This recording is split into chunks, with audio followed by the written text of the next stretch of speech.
నూతన సంవత్సర శుభాకాంక్షలు మీకు మీ కుటుంబ సభ్యులకు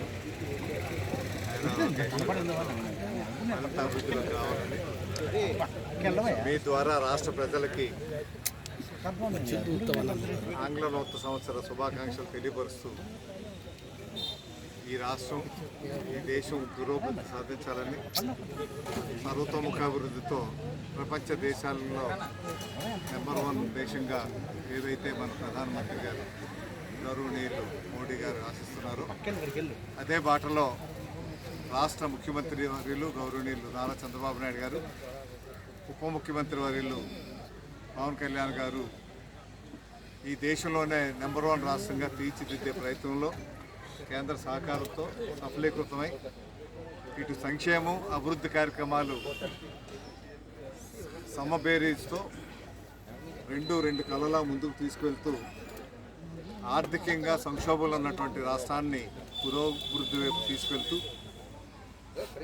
ఎన్నో లక్షలాది కోట్ల రూపాయలు పరిశ్రమలు రావటం వేలాది కోట్ల రూపాయలతో సంక్షేమ కార్యక్రమాలు చేయటం అన్నది రాష్ట్ర చరిత్రలో ఇదొక నూతన సువర్ణ అధ్యాయం.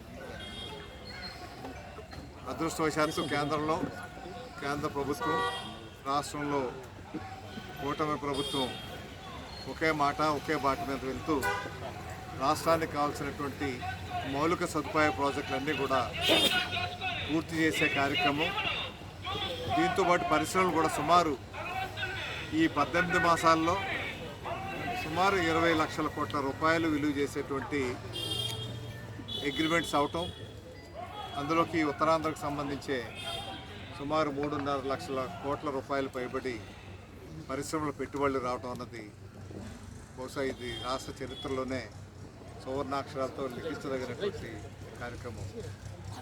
మొదటిసారి ప్రధానమంత్రి వచ్చినప్పుడే 2 లక్షల కోట్ల రూపాయలు విలువ చేసే శంకుస్థాపన కార్యక్రమాలు చేయడం జరిగింది.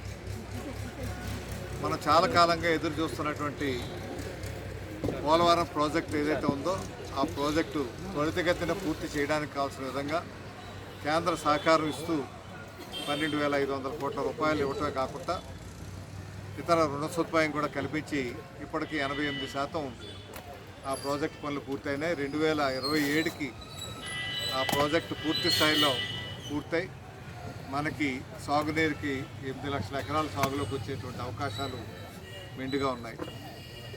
దీంతోపాటు అమరావతి రాష్ట్ర రాజధానిగా కేంద్ర ప్రభుత్వం చట్టంలో రూపొందించడం అదొక శుభ పరిణామం.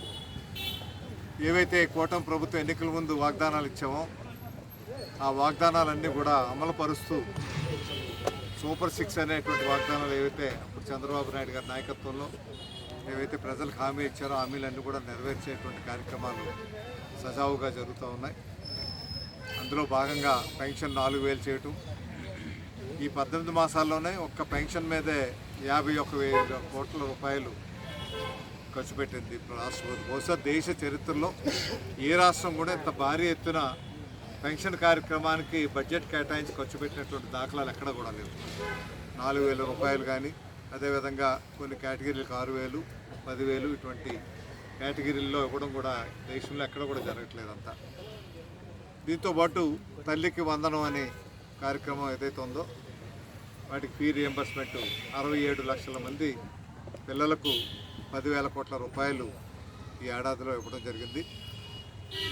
లోకేష్ గారి నాయకత్వంలో సజావుగా ఉద్యోగ అవకాశాలు కూడా టీచర్స్ని రిక్రూట్మెంట్ సుమారు 16,000 మంది టీచర్స్ రిక్రూట్మెంట్ చేసే కార్యక్రమం జరగటం, అమరావతి కార్యక్రమాలు కూడా త్వరితగతిన పూర్తయ్యే విధంగా కార్యక్రమాలు చేస్తూ ఈ టైంలోనే అమరావతి కావాల్సినటువంటి సెక్రటేరియట్ కానీ, శాసనసభ కానీ, శాసన మండలి కానీ, గవర్నర్ బంగ్లా కానీ, అదేవిధంగా ఇతర అధికారులు ఉండేటువంటి సెక్రటేరియట్ కానీ వారి నివాస స్థలాలన్నీ కూడా పూర్తి చేయాలి ఈ టర్మ్లోనే అనేటువంటి అకుంఠిత దీక్షతో ఆ కార్యక్రమాలు పూర్తి చేసే కార్యక్రమాలు జరుగుతున్నాయి.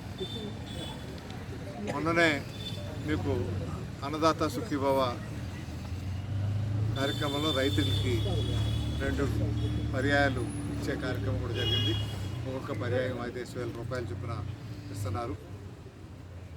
రైస్ ప్రొక్యూర్మెంట్ కానీ, అదేవిధంగా స్త్రీ శక్తి అని చెప్పి ఉచితంగా బస్సు ప్రయాణాలు ఇచ్చే కార్యక్రమం సుమారు 1200 కోట్ల రూపాయలు ఇప్పటివరకు ఖర్చు పెట్టారు.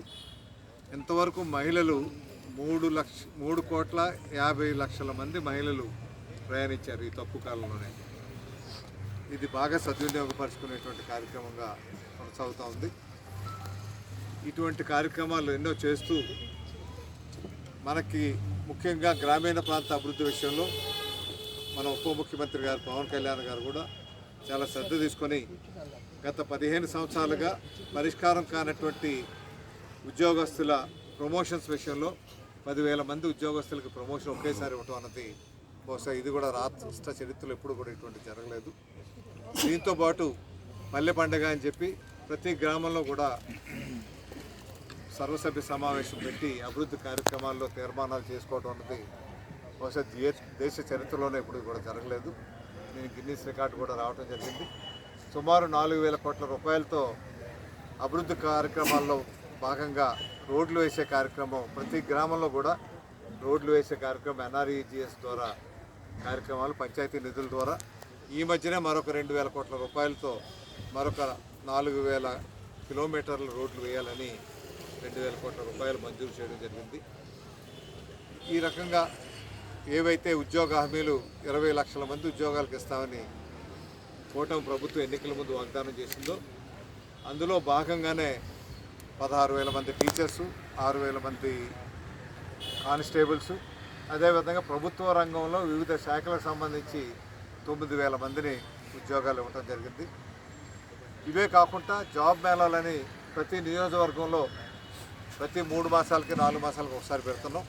దాని ద్వారా సుమారు 3.5 లక్షల మంది ఉద్యోగ అవకాశాలు ప్రైవేట్ సంస్థల్లో రావడం జరిగింది. ఈ రకంగా చూస్తే సుమారు 4 లక్షల ఉద్యోగాలు ఈ 18 మాసాల్లో రాష్ట్ర ప్రభుత్వం నుంచి ప్రభుత్వ పరంగా ప్రైవేట్ పరంగా ఉద్యోగ అవకాశాలు కల్పించేటువంటి కార్యక్రమం జరుగుతూ ఉంది. అన్నిటికంటే శుభపరిణామం మన ఉత్తరాంధ్ర బాగా వెనుకబడి ఉందని ఆర్థికంగా, సామాజికంగా, అదేవిధంగా ఇతర విషయాల్లో కూడా ఉద్యోగ విషయాలు అవనివ్వండి, చదువు విషయంలో అవనివ్వండి, ఆరోగ్య విషయంలో అవనివ్వండి, అన్ని రంగాల్లో కూడా వెనుకబడినటువంటి ఉత్తరాంధ్రకు ప్రత్యేక దృష్టి పెట్టి ఇక్కడ ఉన్న వనరులను ఉపయోగించుకొని పారిశ్రామికీకరణ జరగాలని ఏనాటి నుంచి అనుకుంటున్నాం. అటువంటి ప్రక్రియ మొదలుపెట్టేటువంటి కార్యక్రమం ఈ కూటమి ప్రభుత్వంలో జరిగింది. మనం చాలా కాలంగా ఎదురు చూస్తున్నటువంటి రైల్వే జోన్ విషయంలో రైల్వే జోన్తో పాటు డివిజన్ కూడా ఏర్పాటు అయ్యేటువంటి కార్యక్రమాలు మంజూరు చేయడం జరిగింది. దీంతోపాటు విశాఖ ఉక్కు, ఆంధ్ర ఉక్కుని మనం పోరాటం చేసి సాధించుకున్నటువంటి విశాఖ ఉక్కు కర్మాగారాన్ని ప్రైవేటీకరణ కాకుండా కేంద్ర ప్రభుత్వం 11,400 కోట్ల రూపాయలతో ఆర్థిక సహాయం బడ్జెట్ ద్వారా కేటాయించడం కాకుండా రాష్ట్ర ప్రభుత్వంకి చెల్లించాల్సినటువంటి 2,800 కోట్ల రూపాయలు అవి కూడా రైట్ ఆఫ్ చేసుకొని అవి షేర్ ధనంగా మార్చి అవి రాష్ట్ర ప్రభుత్వానికి ఇవ్వక్కర్లేదని ఆ రక వెసులుబాటుతో సుమారు 14,000 కోట్ల రూపాయలు వెసులుబాటు కల్పించి ఆ ఫ్యాక్టరీ ప్రైవేటీకరణ కాకుండా కాపాడినటువంటి కూటమి ప్రభుత్వం ఇచ్చిన మాట నిలబెట్టుకునేటువంటి కార్యక్రమం చేస్తూ ఉంది. వీటితో పాటు ఉత్తరాంధ్ర సుజల స్రవంతి మనం చాలా కాలంగా ఎదురు చూస్తూ ఉన్నాం. ఉత్తరాంధ్ర సుజల స్రవంతి గురించి గత బడ్జెట్లో 1,000 కోట్ల రూపాయలు కూడా కేటాయించడం జరిగింది. వాటికి సంబంధించినటువంటి ల్యాండ్ ఎక్విజిషన్ కార్యక్రమాలు ఇప్పుడు స్పీడ్గా జరుగుతూ ఉన్నాయి. త్వరలోనే అది కూడా ఇవన్నీ అయిపోయినాక ఉత్తరాంధ్రకు